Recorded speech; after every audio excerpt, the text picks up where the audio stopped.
Psychology ஏன் எடுத்தீங்க அப்படின்னு கேட்டபோது அந்த குழந்தை சொன்னா, அந்த கிளாஸ்லேயும் 60 பேர், அத்தனை பேரும் அப்போ தான் அவளையே பார்க்குறாங்க. ஏன்னா இந்த கேள்விக்கு பதில் எல்லாருக்குமே எல்லாரையும் அடையாளம் தெரியக்கூடிய ஒன்று. சிரிச்சிட்டே அந்த பொண்ணு என்கிட்ட சொன்ன பதில் என்ன தெரியுமா? எங்கள் அம்மாவுக்காக தான் நான் இந்த கோர்ஸ் எடுத்தேன். உங்கள் அம்மாவுக்காக சைக்காலஜி? ஆமாம், பிஎஸ்சி சைக்காலஜி பண்ணணும், அதுக்கப்புறம் மாஸ்டர்ஸ் கிளினிக்கல் சைக்காலஜிக்குள்ளே போகணும், நிறைய பண்ண வேண்டி இருக்கு. நான் ஏன்? அவ்வளோதான். ஏன்னா நான் கேட்கும்போது எல்லாருக்கும் பதில் கிடைக்கும். சரி, எல்லாரும் அப்படியே பார்த்துட்டே இருக்கோம். பார்க்கும்போது அந்த குழந்தை சொன்னா, எங்கள் அம்மாவுக்கு 17 வயசுல எல்லாம் கல்யாணம் ஆயிடுச்சு, 18 வயசுல எங்கள் அக்கா பிறந்தாச்சு. அப்போது எங்கள் அம்மா அப்பா எல்லாம் ஒரு கல்ஃப் கண்ட்ரியில் இருக்காங்க. அப்பா சம்பாதிக்கணும் அங்கே இருக்காரு. குழந்தை பிறந்த போது தான் அம்மாவுக்கு தெரியும் அக்காவுக்கு டவுன் சிண்ட்ரோம். ஒன்றும் பண்ண முடியாது, மனநிலை பாதிக்கப்பட்டிருக்கக்கூடிய ஒரு பெண் குழந்தை. நான் இப்போ யோசிச்சு பார்க்குறேன், 18 வயசுல ஃபர்ஸ்ட் இயரில் சைக்காலஜி ஸ்டூடெண்ட்டாக ஆரோக்கியமாக நிற்கக்கூடிய நான் யோசிச்சு பார்க்குறேன், 18 வயசுல கையில் அந்த குழந்தைய வச்சுட்டு எங்கள் அம்மா என்ன பாடுபட்டிருப்பா, எங்கெல்லாம் ஓடி இருப்பா. அதுவும் மொழி தெரியாத ஒரு ஊர், உறவினர்கள் இல்லாத ஒரு ஊர், நட்பு இல்லாத ஒரு ஊர், தொழில் ரீதியாக அப்பா போய் அங்கே இருந்தே ஆகணும், இந்த குழந்தைய அம்மா வளர்த்தே ஆகணும் அப்படின்னு. அம்மாவுக்கு உளவியல் பற்றியெல்லாம் எதுவும் தெரியாது. சாதாரணமான ஒரு பெண்ணாக வீட்டில் இருந்தபோது பிடிச்ச கல்யாணம் பண்ணியாச்சு, கிடைச்சிருக்கக்கூடிய இறைவன் கொடுத்த குழந்தை இந்த மாதிரி. அப்போ எங்கள் அம்மா முயற்சி பண்ண ஆரம்பித்தாங்க. நீங்கள் அவினாஷிலிங்கம் யூனிவர்சிட்டி பற்றி மேடம் சொன்ன அதுவே தான். அப்போது அங்கே ஒரு கோர்ஸ் இருந்தது, ஒரு 6 மாத ஒரு கிராஷ் ப்ரோக்ராம் மாதிரி அவினாஷிலிங்கம் யூனிவர்சிட்டியில் ஒன்று நடந்துட்டு இருந்தது. எதற்காக அப்படின்னு சொன்னால், இந்த மாதிரி மன வளர்ச்சி குன்றிய குழந்தைகளுக்கு உதவக்கூடிய தாயாராக பூரணமான ஒரு அம்மாவாக மாறுவது எப்படி. நடு இரவில் குழந்தை காலை உதச்சிட்டு அழுதா எந்த அம்மாவுக்கும் தெரியாது. ஒவ்வொரு தடவையும் பக்கத்தில் நின்று பார்த்து பாடம் படிக்கிற மாதிரி குழந்தையோடைய அழுகையும் அம்மா படிக்கணும்.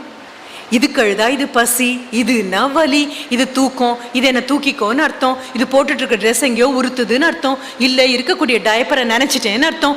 ஏதோ ஒன்று ஒவ்வொரு அம்மாவுக்கும் ஒன்றும் உடனடியாக தெரியாது. பார்த்து எங்கேயோ நிற்கும்போது ஒரு 6 மாதம் ஆனதுக்கப்புறம் குழந்தை அழறான் அப்படின்னோடனே, ஓ இதுக்காக அழறான்னு அம்மா சொல்வா. ஆனால் படிச்சிருக்கா, சிலபஸ் மாதிரி படிச்சிருக்கா. இது இந்த குழந்தையை தூக்கிட்டு எங்கள் அம்மா மேலும் கீழும் ஓடின போது எப்படி தவிச்சிருப்பா, எத்தனை பாடுபட்டிருப்பா. அப்புறம் யூகே போக வாய்ப்பு கிடைச்சிது. அப்போ அங்கேருந்து மைக்ரேட் பண்ணி யூகே போன போது இதே மாதிரி அக்காவை நாங்கள் ஒரு வீல் சேரில் உட்கார வச்சு கூட்டிகிட்டு போவோம், ஜூக்கெல்லாம் கூட்டிகிட்டு போவோம். இப்படி கூட்டிகிட்டு போகும்போது சுற்றியில் இருக்கிறவங்க எல்லாம் அக்காவை ரொம்ப ஏதோ வினோதமான பொருள் மாதிரி பார்ப்பாங்க. அப்போ அம்மாவை அக்கா பிடிச்சி இழுப்பா. அம்மா பக்கத்தில் வந்தோன்னா அக்கா கேட்பா, why do they look at me instead of the animals. கூண்டில் இருக்கக்கூடிய விலங்குகளை பார்க்காம ஏமா என்ன பார்க்குறாங்க அப்படின்னு அம்மாவை கேட்பானோ. அம்மா இப்படி தோலை அரவணைச்சிட்டு, ஒன்றும் இல்லை விடு அப்படின்னு. இந்த பொண்ணு வகுப்பில் அது சொல்லும்போது நாங்கள் அத்தனை பேரும் பார்த்துட்டு இருந்தோம். படிக்கிறது எல்லாரும் படிக்கலாம், ஆனால் எத்தனை பேருக்கு அந்த படிப்பு படியும்னு ஒன்று இருக்கு இல்லையா. அப்போவே 18 வயசுல குழந்தைய தூக்கிட்டு ஓடின அந்த அம்மாவை பற்றி அடுத்த தோசைனா, எங்கள் அம்மா ரொம்ப பெரிய ஆள், ரோல் மாடல் எனக்கு எங்கள் அம்மா தான். பெரிய படிப்பு கிடையாது, ஆனால் மனிதர்கள் முகத்தை புத்தகம் மாதிரி படிக்கிற ஆள் எங்கள் அம்மா. எங்கள் அக்காவுக்கு அவங்களால முடிஞ்ச அளவு, எங்கள் அக்கா யாராவது ஃபோன் பண்ணால் அவளுடைய நாற்காலியை தள்ளிட்டே போய் ஃபோனை அட்டன் பண்ணி அவளால் முடிஞ்ச மாதிரி பெரிய எழுத்தில் நம்பரை எழுதி வைக்கிற அளவுக்கு எங்கள் அம்மா அவளுக்கு பயிற்சி கொடுத்தாங்க. எந்த பயிற்சியும் இல்லாமல் இயற்கை கொடுத்த தாய்மைங்கிற ஒரு பயிற்சியும் 6 மாதம் இந்த திணறலை எப்படி அழகாக தூக்கிட்டு போகிறது அப்படிங்கிறதும் எனக்கு அந்த குழந்தை சொன்ன போதும் வளர்றதுக்கான ரொம்ப பெரிய ஒரு வாய்ப்பு கிடைச்சு. நான் வேற எங்கிருந்தும் உங்களுக்கு மேற்கோள் காமிக்கல. நான் காண்பிக்கக்கூடிய மேற்கோள் எல்லாம் மீண்டும் வாழ்க்கைக்குள்ளேருந்து மட்டும்தான். ஏன்னா அவ்வளோ பெரிய அம்மாக்கள் நீங்கள்லாம். ஏன்னா அன்றாட குருட்சேத்திர யுத்தத்தில் நீங்கள்லாம் நின்றுட்டு இருக்கீங்க. அர்ஜுனன் மாதிரி கையில் இருக்கக்கூடிய எல்லா விதமான படைக்கலன்களையும் கீழே போட்டுட்டு பண்ணின தவமும் வாங்கின வரப்பிரசாதமும் எல்லாம் கீழே போட்டுட்டு வாழ்க்கை இவ்வளோ பெரிய உருவத்தில் நிற்குதே, நான் என்ன பண்ணுவேன் அப்படின்னு எல்லா அம்மாக்களும் உங்களை நோக்கி திரும்பும்போது கண்ணன் விஸ்வரூபம் எடுத்தாரா இல்லையான்னு எனக்கு தெரியாது. ஆனால் இங்கே வந்து அத்தனை பேரும் விஸ்வரூபம் எடுத்து நின்னீங்கிறதுல மாறுபட்ட கருத்தே கிடையாது. நீங்கள் சொன்ன பி ஹாப்பி அப்படிங்கிறத விட மிகப்பெரிய பகவத்கீதை வேறு எதுவுமே கிடையாது. அவ்வளோ அழகாக நீங்கள் சொன்னீங்க. இதே மாதிரி இன்னொரு குழந்தைய நான் பார்த்தேன். இந்த அனுபவம் எப்படி இருக்கு? முதுகு வலி, அத்தனை படி ஏறி ரிட்டையர் பண்ணுறதுக்கு ஆச்சு. அத்தனை படி ஏறி வகுப்பு வாசலில் போய் இப்படி நின்றுட்டு இப்படியே கொஞ்சம் நெளிஞ்சிட்டே இருப்பேன். 5 நிமிஷத்தில் கடந்த தூரம் அது ஒரு காலம் இருந்தது. 5 நிமிஷத்தை 8 நிமிஷம் ஆகும் அப்படிங்கிற காலம் இருந்தது. ஃபர்ஸ்ட் பெல் அடிக்கிறதுக்கு முன்னாலேயே கிளம்பிட்டா மட்டும்தான் வேகமாக போய், நான் வேகமாக போகிறதா நான் நினச்சேனே தவிர ஊர்ந்து போகிறவங்க கூட என்னை தாண்டி போயிட்டு இருந்தாங்க. அது வேற கணக்கு. போய் அத்தனை படியும் ஏறி 3rd ஃப்ளோரில் போய் மூச்சு வாங்கி மூச்சு விட்டு வகுப்புக்குள்ளே போகும்போது குட் மார்னிங் சொல்கிற அளவுக்கு வாய்க்கு சக்தி வேணும். சீக்கிரம் கிளம்பி இப்படி முதுகோ கொஞ்சம் இப்படி தட்டிட்டு அப்படியே போய் அங்கே நிற்கும்போது நினைப்பேன், சே என்ன வலிக்குதப்பா இது அப்படின்னு நான் நினச்சிட்டு இருக்கும்போதெல்லாம் என்னை தாண்டி அதே ஒரு பாடத்திட்டம் அந்த வகுப்பு முன்னால் நான் ஃபஸ்ட் இயர் ஸ்டூடெண்ட்டுக்கு போகிறேன். 3 வருஷமாக அந்த மாதிரி அதே பாடத்திட்டத்துக்கு ஒவ்வொரு வருஷமும் போகிறேன். அதில் ஒரு குழந்தை அவனை தூக்கிட்டு இன்னொரு ஃப்ரெண்ட் இங்கே ஒவ்வொருத்தராக ஏற்றி விட்டு இறக்கி விட்ட பொழுது எனக்கு தோன்றினது அதுதான். ஆண்டவனுக்கு 10 கை அப்படிங்கிறதெல்லாம் கற்பனையே கிடையாது. 10 கை இங்கே பார்த்தேன் நான். ஒவ்வொருத்தரையா தூக்கி விடும்போது ஓஹோ தெய்வம் இப்படி தான் இருக்குமா, என்ன ஒரு ஜீன்ஸும் டிஷர்ட்டும் போட்டுட்டு வந்திருக்கு, அவ்வளோதான், வேற ஒன்றும் இல்லை, முடிஞ்சா உங்களுடைய எம்பளமை குத்திட்டுருக்கு.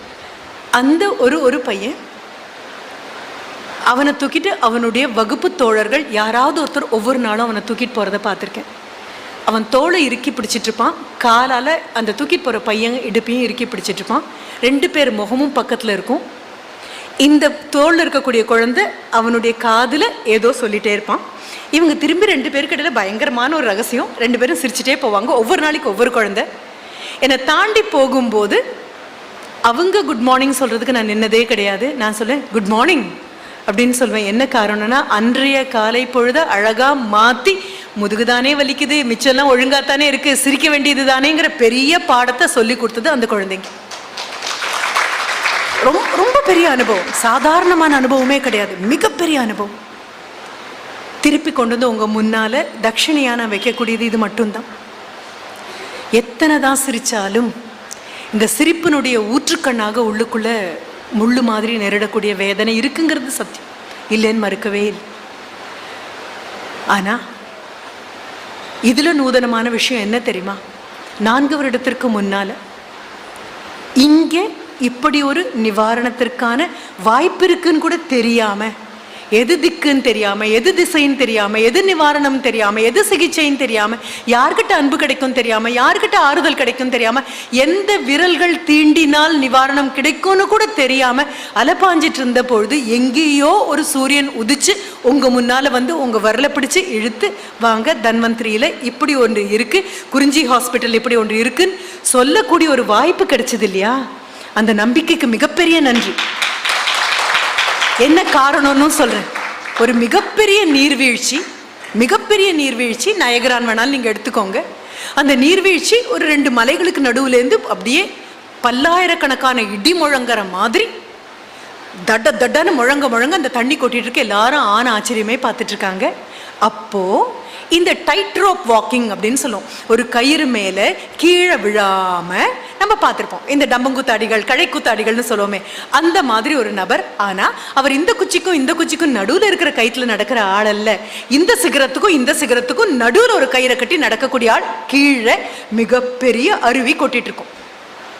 ஜனங்கள்லாம் பார்த்துட்டு இருக்காரு. அவர் இந்த மூலையிலேருந்து இந்த முகடு வரைக்கும் ஒரு கயித்தை கட்டி, அவருக்கு லைஃப் லைன் கிடையாது, ஒன்றும் அவரை பிடிக்கல. ரொம்ப நிதானமாக அந்த பக்கம் போய் இறங்கின உடனே மக்களால் நம்பவே முடியல. படபடன்னு அத்தனை பேர் கைத்தட்டினதும் அந்த நீர்வீழ்ச்சியுடைய அந்த சத்தத்தை காட்டிலும் அதிகமான கைத்தட்டல். அவ்வளோதான். சிரிச்சுட்டே அவர் ஒரு நிமிஷம், அடுத்தது நான் என்ன பண்ண போகிறேன் பாருங்க அப்படின்னு சொல்லிட்டு தன்னளவே எடையுள்ள ஒரு பெரிய பொதிய முகுதுகளை தூக்கி வச்சுட்டு இந்த மூலையிலேருந்து அந்த சிகரத்திற்கு நடந்தார். மறுபடியும் பெரிய கைத்தட்டல். அவங்கவுங்க நடக்கிறதே பெரிய கஷ்டம், அதில் தன்னை விட அதிகமான எடையுள்ள ஒரு மூட்டையை தூக்கி வச்சுட்டு நடக்கிறேன்னா பெரிய சாதனை. அவ்வளவே தான். மறுபடியும் சிரிச்சுட்டு அவர் என்ன பண்ணார் அப்படின்னா, அந்த ஒரு கைக்குட்டை எடுத்து கண்ணை திருப்பி இறுக்கமாக கட்டிட்டு இப்போ தன்னை விட அதிகமான எடையுள்ள மூட்டையை முதுகுல சுமந்துட்டு இந்த ஒரு சிகரத்திலேருந்து அந்த சிகரம் வரைக்கும் போய் இறங்கினாரும். மறுபடியும் பெரிய கைத்தட்டல். மக்களால் நம்ப கூட முடியல. கற்பனைக்கு அப்பாற்பட்ட ஒரு விஷயம். சிரிச்சுட்டே இறங்கி கீழே வந்தார். இப்போ பார்த்தீங்க இல்லையா, என் கால் ஒரு நிமிடம் கூட தடுமாறலை. என்னுடைய பார்வை இல்லாட்டாலும் பரவாயில்ல, இந்த கயிற்று மேலே என்னால் அவ்வளோ அழகாக நடக்க முடிஞ்சுது. முதுகு மேல பெரிய சுமையை தூக்கிட்டு என்னால நடக்க முடிஞ்சது. இப்போ ஒரு சின்ன ஒரு சேலஞ்ச், ஒரு சவால், உங்களை யாராவது என் முதுகு மேல ஏறி உட்காந்துக்கோங்க, நான் இந்த பக்கத்துல இருந்து அந்த பக்கம் கொண்டு போய் விட்டுடுறேன் அப்படின்னு சொன்ன போது ஒருத்தர் கூட வரல. என்ன காரணம் தெரியுமா? அவர் பார்த்ததெல்லாம், அவர் செஞ்சதெல்லாம் பார்த்துட்டே இருந்தாங்க இல்லையா? அதுக்கு ஆங்கிலத்துல நம்ம என்ன சொல்லுவோம் தெரியுமா? பிலீஃப் அப்படின்னு சொல்லுவோம், எவிடன்ஸ் அப்படின்னு சொல்லுவோம், ப்ரூஃப் அப்படின்னு சொல்லுவோம். நீ ஆமாம் செய்தாய் என்பதற்கான கண்கூடாக தெரியக்கூடியது. ஆனா முதுகு மேல ஏறி உட்காருங்க, கொண்டு போய் விடுறேன் அப்படின்னு சொன்ன போது பிலீஃப் மட்டும் பத்தாது, யூ நீட் ஃபெய்த். உங்களுக்கு அசைக்க முடியாத மிக ஆழமான உறுதியான பக்தி கலந்த நம்பிக்கை கிடைத்தால் மட்டும்தான் உண்டு. இத்தனை நாள் வரைக்கும் இந்த டாக்டர்கிட்ட போய் இந்த சர்டிஃபிகேட் வாங்கினோம், அந்த டாக்டர்கிட்ட போய் இதை பார்த்தோம், இது முடியுமான்னு பார்த்தோம், அது முடியுமான்னு பார்த்தோம். இது எல்லாமே மீண்டும் மீண்டும் மீண்டும் உடல் ரீதியாக செய்யப்பட்ட எல்லா பரிசோதனைகளின் விளைவுகளை உங்க கையில கொடுத்தது. ஆனா உட்கார்ந்துருந்த அத்தான குழந்தைங்க முகத்திலையும் இருந்த அந்த வெளிச்சம்னு ஒண்ணு இருக்கு இல்லையா? அந்த வெளிச்சத்தை எந்த பரிசோதனை கூடத்துக்குள்ள கொண்டு போனாலும் யாராலையும் கண்டுபிடிக்க முடியாது. அப்போ எல்லாவற்றையும் you can send everything for test and verification. எல்லாவற்றுக்கும் நிரூபணம் கேட்கலாம். இன்னும் மனிதனால் நிரூபிக்க முடியாத வல்லமை வாய்ந்த ஒன்று உண்டு அப்படின்னா மனதுக்குள்ள இருக்கக்கூடிய உறுதி, மனதுக்குள்ள இருக்கக்கூடிய சக்தி, அது உங்களுக்கு கிடைச்சிருக்கு இப்போ டாக்டர் லக்ஷ்மி மூலமாக. அவ்வளவே தான். பிலீஃபை நகர்த்தி வச்சுட்டு you have entered the zone of faith, where nothing can be proved, nothing can be disproved. All you do is just stand and wait with confidence. நான் மேம் கிட்ட பக்கத்தில் உட்காந்து சொன்னேன், காத்துட்ருக்கோம், எத்தனை நேரமாக காத்துட்ருக்கிறது அப்படிங்கும்போது நான் சொன்னேன், என்ன பண்ணுறதுன்னு தெரியாமல் கையை பிசைஞ்சுக்கிட்டு மனதில் விரக்தியோட நிற்கிறவனும், பொறுமையோட நான் போட்ட முயற்சி கண்டிப்பாக வெற்றி அடையும் நிற்கிறவனும் பார்த்தா ஒரே ஜாடையாக தான் இருப்பாங்க. ஆனால் பொறுமையா நிற்கிறவன் போட்ட விதை இன்னித்த மழையில நாளைக்கு முளைக்கக்கூடிய காளான் அல்ல. உடைச்சு பார்த்தீங்கன்னா உள்ள இருக்கான்னு கூட தெரியாத கடுகை விட சின்னதான ஆலம் விதை நேரம் எடுக்கும். ஆலம் விதை இன்னும் முளைச்சு மேலே வரல அப்படின்னு நீங்க பார்த்தீங்கன்னா அது மேலே வர்றதுக்கு முன்னால இன்னும் 1000 காலத்துக்கு நிற்கணுமே. 1000 காலத்துக்கு நிற்கணும் அப்படின்னா மேலே வந்தா போதுமா? போதாதே. கீழே வேரோடி உறுதியா நின்னா மட்டும்தானே 1000 காலத்துக்கு வெளியில தெரிய முடியும். அதனால இந்த 4 வருஷத்துக்குள்ள உள்ளங்கைக்குள்ள உங்களுக்கு கிடைச்சிருக்க கூடியது நம்பிக்கைங்கிற ஆலமரம். நாம நினைச்சோம் இதை தாண்ட மாட்டோம் அப்படின்னு, இதை தாண்டியாச்சு. இது தாண்டுவோமா? இதுவும் தாண்டியாச்சு. கொஞ்சம் கொஞ்சமா நகர்த்தி நகர்த்தி நகர்த்தி நகர்த்தி இவ்வளவு தூரம் வந்தாச்சு. யாருக்கு தெரியும், அடுத்த வருஷம் இதே நேரம் இங்க வரும்பொழுது நம்ம கற்பனைக்கு அப்பாற்பட்ட கண்டுபிடிப்பு ஏதோ ஒன்று கண்டிப்பாக சம்பவிக்கும். ஏதோ ஒரு இடத்துல இந்த ப்ரோக்ரெசிவான டீஜெனரேட்டிவ் எயில்மெண்ட்டுக்கு நம்ம ஒரு தடைக்கல் போடுவோம். 1 வருஷத்துக்குள்ள முடிஞ்சு போகும் நினைக்கிறதுக்கு வாய்தா வாங்குவோம், 10 வருஷம் வாய்தா வாங்குவோம். இன்னொன்னு நீங்க நம்ப வேண்டிய ஒரு விஷயம் என்ன தெரியுமா? ஒரு குட்டி கதை தான் அது. எல்லாம் படிச்சு முடிச்சுட்டாங்களா அந்த குழந்தைங்க, இனி வெளியில போக வேண்டியதுதான். அத்தனை திறமையான குழந்தைங்க, கேட்ட கேள்விக்கெல்லாம் கேள்வி முடியறதுக்கு முன்னால பதில் சொல்லக்கூடிய குழந்தைங்க, ஒரு பதில் இல்லை 10 பதில் சொல்லக்கூடிய குழந்தைங்க, 10ம் ஒழுங்கான பதிலா சொல்லக்கூடிய குழந்தைங்க. அப்படிப்பட்ட குழந்தைங்கெல்லாம் விடைபெற்று கிளம்புறதுக்கு முன்னால அந்த ஆசிரியர் கூப்பிட்டு கேட்டாராம், வெளிச்சம்னா என்ன அப்படின்னு கேட்டபோது குழந்தைங்களுக்கெல்லாம் ஒரே சிரிப்பு. ஆசிரியரே கேட்கலாமா எப்படி அப்படின்னு சிரிச்சுட்டே சொன்னாராம், இல்லை வெளிச்சம்னா நீ என்ன நினைக்கிற, இதான் நாளைக்கு கிளம்பி வெளியில போக போற, சொல்லு வெளிச்சம்னா நீ என்ன நினைக்கிற. ஒரு பையன் எழுந்திரிச்சு பதில் சொன்னார், வெளிச்சம்னா கண்ணுக்கு முன்னால் இருக்கிறது மரமா இல்லை வெறும் ஒரு சாதாரண எலக்ட்ரிக் போஸ்ட் மாதிரி ஒரு விளக்கு கம்பமான அடையாளம் தெரியும், அதுதான் வெளிச்சம். சரி, அடுத்த குழந்தைய கேட்டார், நீ என்ன நினைக்கிற வெளிச்சம் அப்படின்னா, கண்ணு முன்னால் இருக்கிறதெல்லாம் நல்லா பளிச்சுன்னு தெரியும், இருட்டோட கலந்து போயிடாது, அதுக்கு பேர் தான் வெளிச்சம். ஒவ்வொரு குழந்தையும் திறமையான குழந்தைங்கெல்லாம் வெளிச்சம் சொல்றாங்க. ஆனா யார் சொன்ன பதிலும் இவருக்கு திருப்தி அடைஞ்சதாகவே தெரியல. கடைசியா எல்லாம் பேசி முடிச்சதுக்கு அப்புறம் அவர் சொன்னார், நீங்களும் ரொம்ப புத்திசாலிங்கன்னு நினைச்சேன், ஆனா வெளிச்சம்ங்கிற வார்த்தைக்கு அர்த்தமே சொல்லலையே அப்படின்னு. அந்த ஆசிரியர் இங்க வந்திருந்தாருன்னா அவருக்கு வெளிச்சத்துக்கு அர்த்தம் கிடைச்சிருக்கும். ஆசிரியர் சொன்னாராம், எது வெளிச்சம் தெரியுமா?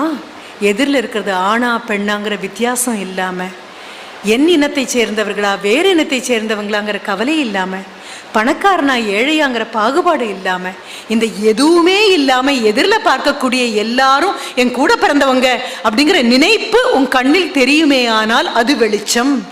இப்ப நீங்க வந்திருக்கிற இடம் என்ன தெரியுமா? எல்லா கண்கள்லையும் அந்த வெளிச்சம் இருக்கக்கூடிய இடத்துக்கு வந்திருக்கீங்க. இனி உங்க நிழல் கூட வெளிச்சமாக தான் விழும். போய் நின்று பாருங்க. எங்கேயாவது உங்க பின்னால நிழல் விழுந்ததுன்னா மற்றவர்கள் பின்னால இருட்ட விழக்கூடியது உங்க பின்னால மிகப்பெரிய வெளிச்சமாக இருக்கும். அன்னையர் தினமாக இருக்கிறதுனால உங்களுக்காக, மீண்டும் அன்னையருக்காக, ஏன்னா உங்ககிட்ட என்ன எடுத்துட்டு போறது தான் அதிகம், கொடுத்துட்டு போறது ரொம்ப ரொம்ப கம்மி. உங்ககிட்ட மிகப்பெரிய ஒரு விண்ணப்பம் நான் முன்னால வைக்கிறேன். எல்லாரும் அட்டென்ஷன்ல நின்று ஒரு நேஷனல் அந்தம் பாடும்போது அந்த ஒரு வினாடி, இப்போ ஐபிஎல் மேட்ச் போயிட்டு இருக்கோம், எத்தனை பேர் மனசுல போயிட்டு இருக்கோ தெரியாது, எப்பெல்லாம் இந்தியா வின் பண்ணணும், எப்போ என் சென்னை வின் பண்ணணும், எப்போ குறுக்கி குறுக்கி குறுக்கி குறுக்கி குதிங்கால கடியில் வட்டம் போட்டுட்டு இருக்கக்கூடிய இந்த உலகத்தில் ஒரு தேசிய கீதத்துக்கு அர்த்தம் 1000 மடங்கு எப்போ அதிகமாகும் தெரியுமா? எல்லையை காப்பாற்றக்கூடிய அந்த சூழல்ல தன்னுடைய 25 வயது மகனையோ 30 வயது மகனையோ திருமணம் முடிந்து 1 வருஷம்தான் ஆயிருக்கு, அவனுடைய மனைவி கர்ப்பமாக இருக்காங்கிற சூழ்நிலையில நமக்கு தெரியாம எல்லையை காப்பாற்றக்கூடிய எல்லை சாமிகளாக யாரோ பெத்த குழந்தைங்க இன்னும் நின்றுட்டு இருக்கு. நீங்களும் நானும் இங்க உட்காந்து பேசிட்டு இருக்கும்போது எங்கேயோ நடந்துட்டு இருக்கு. அப்படி ஏதாவது ஒரு மகன் நாட்டை காப்பாத்துறதுக்காக கொடுக்கக்கூடிய மிக உன்னதமான ஒன்றான தன்னுடைய உயிரை கொடுத்து நாட்டை காப்பாத்தினதுக்கு அப்புறம் அந்த மகனை பாராட்டுறதுக்காக நம்மளால ஒரு விருது கொடுக்கக்கூடிய சூழ்நிலையில அந்த குழந்தையை தூக்கி நாட்டுக்காக கொடுத்த தாயும் தகப்பனும் அந்த தேசிய கீதத்தை பாடும்போது இந்தியா இன்னும் 1/2 அடி உயரத்தோட வந்து நிற்கும். என்ன காரணம் அப்படின்னா, ஒன்றை என்ன இழக்க முடியாதோ அது ஒன்றை இழந்து இந்த நாட்டில் இருக்கக்கூடிய உங்க அத்தனை பேருக்கும் பாதுகாப்பு கொடுக்க முடியும் அப்படின்னா அது பெரிய விஷயம். அப்போ யாரோ ஒருத்தர் பி ஹாப்பி அப்படின்னா அது ஹாப்பினஸ் வராது. எப்பவுமே ஹாப்பியா இருக்கக்கூடிய நபர் பி ஹாப்பி அப்படின்னா அந்த வார்த்தைக்கு ஒரு அர்த்தமும் கிடையாது. நெஞ்சு கொள்ளாத ஒரு வருத்தத்தை தூக்க முடியாம தூக்கி 10 மாதம் குழந்தையையும் அது 3 வயது ஆனதற்கு அப்புறம் அந்த குழந்தைக்கு வந்திருக்கக்கூடிய இந்த ஒரு சூழலையும் மனதில் தூக்கிட்டு சிரிச்சுக்கலாமா, சிரிச்சா சரியா இருக்குமா, சிரிப்பு எனக்கு பொருத்தம் தானா, நல்ல ஆடை அணியலாமா, அணிய எனக்கு அனுமதி உண்டா, இந்த மாதிரி 1500 கேள்விகளை கேட்டு கேட்டு கேட்டு அன்றாடம் உங்களை நீங்களே சிலுவையில் அறந்து கொண்டிருக்கக்கூடிய அத்தனை தியாகிகளான அம்மாக்களுக்கும் ஒரு விண்ணப்பம். மிகப்பெரிய தியாகம், இதெல்லாம் சாதாரணமானது கிடையாது. ஒரு குமுக்குன்னு ஒரு சிரிப்பு வரும்போது அடுத்த நிமிஷம் குழந்தை நினைவு வந்து அந்த சிரிப்பு காணாம போறது சத்தியம். உங்களுக்கு ஒரு சின்ன விண்ணப்பம், மிக அழகாக தெய்வம் ஒவ்வொரு வினாடியும் உங்க கையில கொடுத்துருக்கு. நான் பார்வதி மேடம் கிட்ட சொன்ன அதே தான் சொல்ல போறேன். குழந்தைகள் எல்லாம் அபிமன்யுக்களான்னு எனக்கு தெரியாது, பிரகலாதர்களான்னு எனக்கு தெரியாது, கருவிலே திருவுடையவர்கள்னு எனக்கு தெரியும். ஆனா மார்க்கண்டேயனுடைய அம்மா எப்படி உணர்ந்திருப்பான்னு உங்க அத்தனை பேரையும் உணரும் பார்க்கும்போது எனக்கு தோணுது. 100 வருடம் இருக்கக்கூடிய மிக புத்தி, ஒரு எந்த அறிவும் இல்லாத ஒரு குழந்தை வேணுமா, 16 வயசே இருக்கக்கூடிய அதிபுத்திசாலியான சான்றோனான ஒரு குழந்தை வேணுமான்னு கேட்டபோது 16 வயதுள்ள அதிபுத்திசாலியான குழந்தை போதுன்னு சொன்ன தாயும் தகப்பனும். தகப்பன் சான்றோன் ஆக்குதல் தந்தைக்கு கடனே, என் குழந்தை சான்றோன் அப்படிங்கும் போது தந்தைக்கு ஒரு பெரிய பெருமை வரலாம். ஆனா ஒவ்வொரு நாளும் கடந்து போகும்போது 16 வயதை நோக்கி அந்த குழந்தை போகும்போதெல்லாம் அந்த அம்மா எப்படி பரிதவிச்சிருப்பா. ஆமா, கடைசியில யமனை புறந்தள்ளி மார்க்கண்டேயனுக்கு தீர்காயசு கொடுத்த இறைவன் தோன்றும் வரை அவளுக்கு தோன்றுவான்னு கூட தெரியாது இல்லையா? உங்க வாழ்க்கையிலையும் அப்படி இறைவன் தோன்றுவான். கடைசி நிமிடம்னு நீங்க நினைச்சிட்டு இருக்கும் போது எங்கிருந்தோ மார்க்கண்டேயனை காப்பாத்துறதுக்காக இறைவன் வந்து நின்னது. ஒவ்வொரு நாளும் அந்த தாய் தன்னுடைய மனதுல சுமந்த அந்த பக்தி தான். இது ஒன்றுதான் உங்களை காப்பாற்றும். இன்னொன்று, உங்களுடைய மிகப்பெரிய பலம் என்ன தெரியுமா? You have the healing touch. அதை தான் நான் கடைசியாக உங்ககிட்ட சொல்ல விரும்புகிறேன். மைதாஸ்னு ஒரு மன்னன், அவன் தொட்டதெல்லாம் பொண்ணாச்சு, அவன் பொண்ணு ஓடி வந்தபோது தொட்டான், அவளும் பொண்ணானான்னு சொல்லுவாங்க. இது உண்மையோ பொய்யோ எனக்கு தெரியாது. நீங்கள் தொட்டது எல்லாமே பொன்னாக துலங்கும். என்ன காரணம் அப்படின்னா, வேதனை யாருக்கு உண்டோ, வலி யாருக்கு உண்டோ, துயரம் யாருக்கு உண்டோ அந்த நபருக்கு தெரியும் இன்னொருவர் துயரப்படும் பொழுது எப்படி வலிக்கும், எத்தனை சொல்ல ஒண்ணா வேதனைக்குள்ள அவங்க போவாங்கன்னு உங்க அத்தனை பேருக்கும் தெரியும். நீங்க உங்க வாயார யாரையாவது வாழ்த்துனீங்கன்னா அதை விட பெரிய வாழ்த்து வேற எதுவுமே கிடையாது. உங்ககிட்ட நான் விண்ணப்பிக்கிறது அது மட்டும்தான். உங்களுடைய மிகப்பெரிய சேவை என்னவாக இருக்கும்? இயேசுநாதர் கடந்து போகும்போது அவருடைய அங்கியை தொட்டவங்களுக்கெல்லாம் எல்லா வியாதியும் தீர்ந்ததாக சொல்லுவாங்க. அது அத்தனையும் 100% உண்மை இருக்கு. எந்த நபருக்கு அடுத்தவர்களுடைய வேதனை புரியுமோ, எந்த நபர் அடுத்த ஒரு துயரத்தை அந்த தோளை தூக்கணும்னு நினைக்கிறாரோ, அந்த நபருடைய டச், த ஹீலிங் டச், அவங்க தொட்டா கண்டிப்பாக எல்லா விதமான நோய்க்கும், மனநோய்க்கும், உடல் நோய்க்கும் நிவாரணம் உண்டு. உங்களுடைய ஆசைகளை விட மிகப்பெரிய வாழ்த்துறை வேற எங்கேயும் கிடையாது. அப்ப என்ன பண்ணலாம்? நான் பேசும்போது உண்மையா தோணுது மேடம், எனக்கு சோர்வா இருக்கும்போது நான் உங்க பேச்சை கேட்கிறேன், ரொம்ப சந்தோஷமா இருக்கு. அது எவ்வளவு சத்தியமோ அவ்வளவு சத்தியம். 3 நாள் கழிச்சு மறுபடியும் மனசு சோர்வாகிறது. ஒரு தடவை கேட்டதே ஒரு 10 நாளைக்கு நிற்குமா? இல்லையே. மறுபடியும் இந்த பேட்டரி ரீசார்ஜ் பண்ணணுமே, மறுபடியும் இந்த பேட்டரி கீழே போயிருமே. அப்ப என்ன பண்ணலாம்? மிகப்பெரிய ஒரு விஷயம் இருக்கு. என்ன தெரியுமா? யார்கிட்ட இருந்தா, என்ன மாதிரி இருக்கக்கூடிய ஒரு நபர் 4 வார்த்தை சொன்னா அதனால எனக்கு நம்பிக்கை கிடைச்சது அப்படின்னு எடுக்கிறது உண்மையாக இருந்தால் 4 நாளைக்கு அப்புறம் அந்த நம்பிக்கை காணாம போகுங்கிறதும் உண்மை. ஏன்னா நான் கொடுக்கக்கூடியது வெறும் இரவல் வெளிச்சம். இந்த இரவல் வெளிச்சம், வாங்கின வெளிச்சம் கண்டிப்பாக யார் மாதிரி? ஒரு பௌர்ணமி வரக்கூடிய நிலவு மாதிரி. பௌர்ணமி எவ்வளவு சத்தியமோ அவ்வளவு சத்தியம் அதனுடைய அமாவாசையும். ஆஹா, 15 நாளைக்கு அப்புறம் பெருசாக நிலவு இருக்கு, ஆஹான்னு கொண்டாடுவீங்க. அடுத்த நாளே தேய ஆரம்பிக்கும், அப்புறம் தேய ஆரம்பிக்கும், அப்புறம் தேய ஆரம்பிக்கும். அடுத்த 15வது நாள் அது வந்த சுவடு கூட தெரியாது. இரவல் வெளிச்சம் எப்பொழுதும் காணாமல் போகும். ஆனா சூரியன்கிட்டேருந்து நிலவு இரவல் வாங்குச்சு இல்லையா? இந்த சூரியனுக்கு அமாவாசையும் கிடையாது, பௌர்ணமியும் கிடையாது, பகலும் கிடையாது, இரவும் கிடையாது. இங்க இருக்கக்கூடிய அம்மாக்கள் எல்லாம் நிலவுகள் அல்ல, சூரியன். நீங்க பண்ண வேண்டிய மிகப்பெரிய வேலை அதுதான். எல்லா அம்மாக்களுக்கும் மன உறுதி கிடைக்கணும் அப்படின்னா, you are the fountain head of confidence for all mothers. உலகத்தில் இருக்கக்கூடிய எல்லா தாயார்களும் ஏதாவது ஒரு பேங்க்குக்கு போய் நல்லெண்ணங்களை அள்ளிட்டு வர முடியும் அப்படின்னா, நன்னம்பிக்கையை அள்ளிட்டு வர முடியும் அப்படின்னா, மன உறுதியை அள்ளிட்டு வர முடியும் அப்படின்னா உங்ககிட்ட இருந்து மட்டும்தான் முடியும்.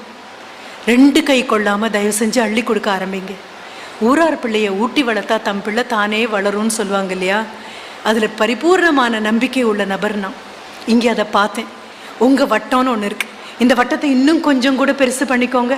ஏன்னா எனக்கு லக்ஷ்மி மேடம்னுடைய son, I think he is ராகவ்னு நினைக்கிறேன், right? I was not formally introduce to him.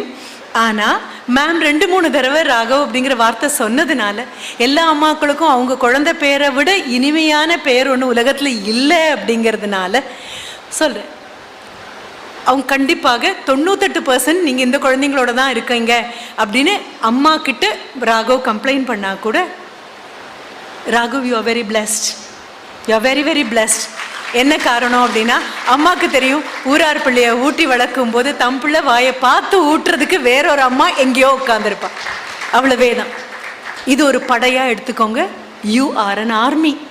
மிகப்பெரிய சக்தி வாய்ந்த, சர்வ வல்லமை வாய்ந்த பெண்களால் ஆன படை.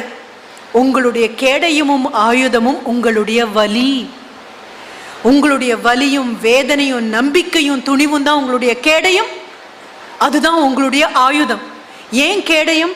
எங்கிருந்து வார்த்தைகள் மோசமா வருதோ, எப்பெல்லாம் மனசு தளர்வடைதோ அப்பெல்லாம் உங்க கேடயம் உங்க கையிலேயே இருக்கு. அடுத்தவர்கள் தளர்ந்து விழும்பொழுது அவங்களை ஊக்கப்படுத்தி எழுப்புறதுக்கான ஆயுதமும் உங்க கையில இருக்கு. அப்ப இனிமே இந்த வலி அடுத்தவர்களுடைய வலி போக்கக்கூடிய ஒன்றாக இருக்கும். உங்களை சந்திச்சுட்டு போற அத்தனை பேர் முகத்திலையும் இப்ப குழந்தைங்க முகத்துல பார்த்த சிரிப்பு தெரியணும்.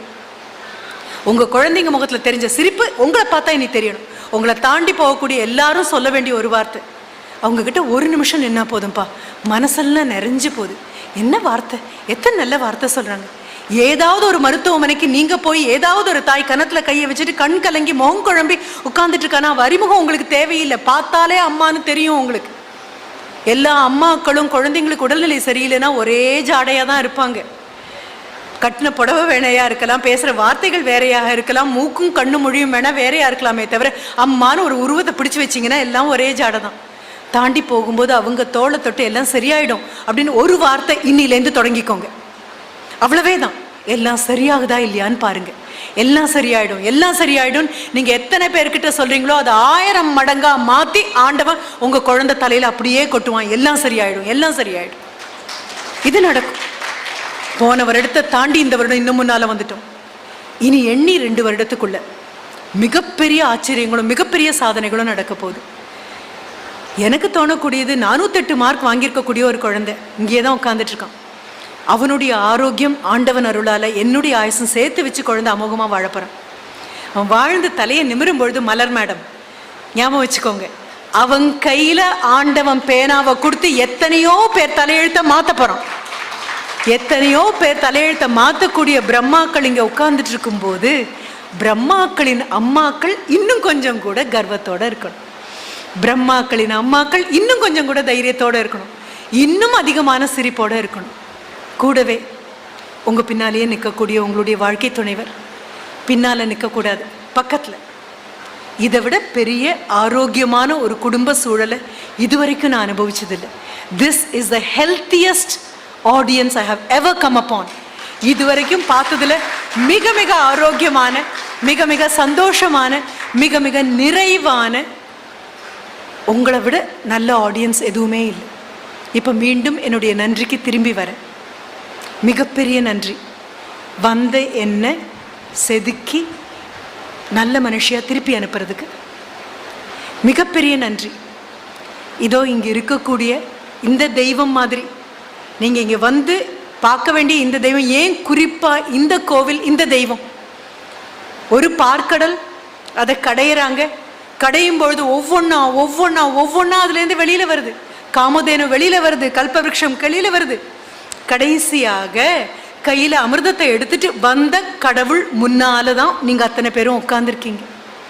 கையில் ஒரு அமிர்தம், என்ற காலத்திலும் மிருத்யு இல்லை அப்படின்னு சொல்லக்கூடிய ஒரு தெய்வம் கையில் எடுத்துட்டு வந்த தெய்வத்தின் முன்னால்.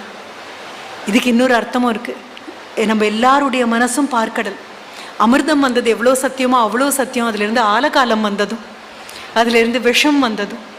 எப்பெல்லாம் மனசு சோர்வுங்கிற விஷயத்துக்குள்ளே போகுதோ, எப்பெல்லாம் தளர்ச்சிங்கிற விஷயத்துக்குள்ளே போகுதோ, எப்பெல்லாம் தோல்வி வந்துடுமோ அப்படிங்கக்கூடிய ஒரு நிலைக்குள்ள மனது போகுதோ, அப்போ மறுபடியும் ஞாபகம் வச்சுக்கோங்க, அதே பார்க்கடல்ல இருந்து தான் அமிழ்தமும் வந்தது.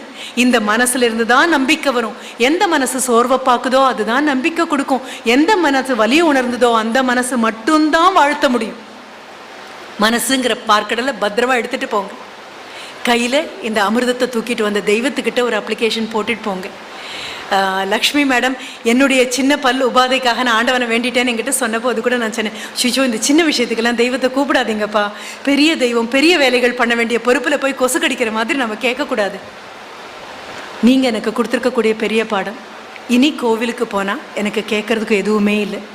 கிடைச்சதுக்கு நன்றி சொல்கிறதுக்குள்ளே என் வாழ்க்கை முடிஞ்சு போயிடும். தெய்வத்துக்கு நன்றி. தெய்வமாக என் முன்னால் உட்கார்ந்துருக்கக்கூடிய தாய் தகப்பனுக்கு மிகப்பெரிய நன்றி. நன்றி, வணக்கம்.